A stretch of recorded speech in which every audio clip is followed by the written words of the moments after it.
the color part in chromatography. And so these are some size exclusion gel filtration standards that we're running. So basically these are compounds of known sizes that we can then run on our size exclusion column to see where they run, like when they come off or loop from the column. And then we know the sizes of those, so we can compare them to the signal that we see for our protein in order to figure out how big our proteins are. And so proteins, it's not exact because proteins can kind of like be floppy and stuff, which makes them run slightly different. And these are nice behaved proteins in the standards, and well, they're not even all proteins. So you can see that like the vitamin B12, that pink one, is still in the column, whereas the big stuff is coming off now because the bigger stuff travels faster in size exclusion chromatography because it gets to go around all the pores that the little guys have to travel through, and so then the little guys are going to go slower. So it's really cool that they're colored so you can see those, and that we can then go and see the bigger stuff come out now, and then we'll see those come out or elute later. And we should also then be able to see where they're going to be in our fraction collector corresponding to these different marks.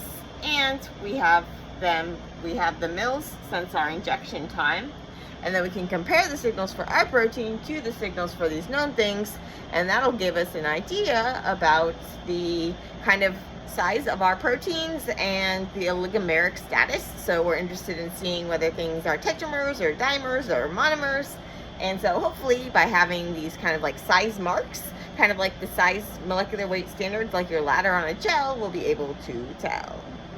So we can see that all the colored stuff went through, and we can see where it is in our fraction collector, and we can then go and compare that to what we see on the screen. And so it looks like this big messy guy is going to be our thyroglobulin, and then our gamma-globulin, ovalbumin, myoglobin, and vitamin B12. So these were the two that we were actually able to visibly see, and so those should be the places in the plate where we can go and look at them. And then when we run our protein, we'll say, okay, well, our protein came out about here, and then we'll look at what the molecular weights were for those compounds on either side, and then say about what molecular weight our protein is.